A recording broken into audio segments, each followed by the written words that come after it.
Tolong buat teks berita ini menjadi teks narasi VO yang akan saya buat dengan AI text-to-speech berdurasi 1SD 2 menit, maksimal, tanpa ada keterangan ekspresi atau nada serta tanpa ada salam pengantar ke penonton.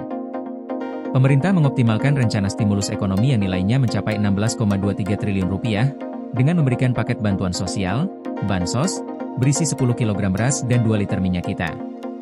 Paket Bansos ini mengalami penambahan setelah sebelumnya hanya berisi 10 kg beras dan 1 liter minyak, yang ternyata merupakan usul dari pimpinan DPR. Hal itu diungkap Ketua Badan Anggaran DPR, Said Abdullah dalam rapat kerja bersama pemerintah, Kamis 18 September lalu.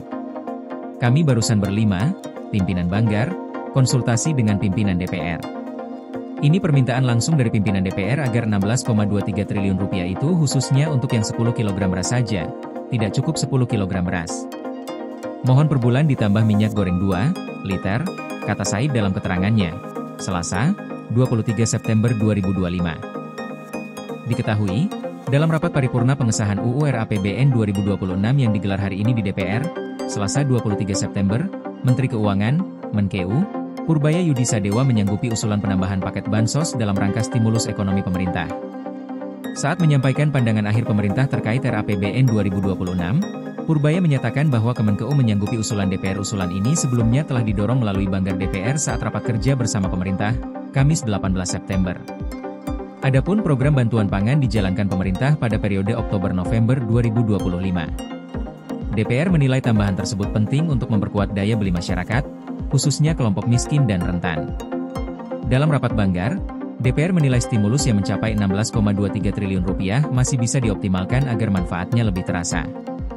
Said mengatakan memang sempat ada wacana agar bantuan minyak goreng diberikan hingga 5 liter. Namun, usulan tersebut urung dilanjutkan karena dikhawatirkan melenceng dari tujuan awal program bantuan pangan. Sementara itu dalam rapat paripurna DPR hari ini, Said menyatakan rancangan anggaran pendapatan dan belanja negara, RAPBN, 2026 yang disepakati bersama pemerintah untuk menjadikan indikator kesejahteraan rakyat sebagai tolok ukur utama keberhasilan pembangunan. Menurut Said, APBN bukan sekadar instrumen fiskal, melainkan perangkat negara untuk menaikkan taraf hidup masyarakat. APBN 2026 kita tempatkan sebagai perangkat negara untuk meningkatkan kesejahteraan rakyat. Untuk itu Banggar DPR bersama pemerintah sepakat menetapkan target indikator kesejahteraan, ungkap Said. Hal ini sebagai ukuran kinerja bagi sukses atau tidaknya pelaksanaan pembangunan manusia ke depan, imbuhnya.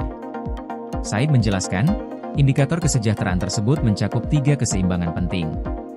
Pertama, program pembangunan harus mampu menurunkan angka kemiskinan, pengangguran, dan kesenjangan sosial. Kedua, meningkatkan kualitas sumber daya manusia agar masyarakat semakin sehat dan terdidik. Lebih lanjut, ketiga, menjaga kelestarian alam sebagai faktor fundamental pembangunan jangka panjang. RAPBN 2026 hanya satu alat untuk memerangi kemiskinan. Karena itu, kebijakan pendidikan harus menumbuhkan kebebasan, tegas Said. PLN UIPS BU lakukan sosialisasi besaran kompensasi ROW jaringan 150 kV Blang PD Tapak Tuan guna hadirkan listrik untuk rakyat. UP2B Kaltimra, pastikan keandalan listrik untuk rakyat melalui strategi operasi adaptif dan skema pertahanan sistem.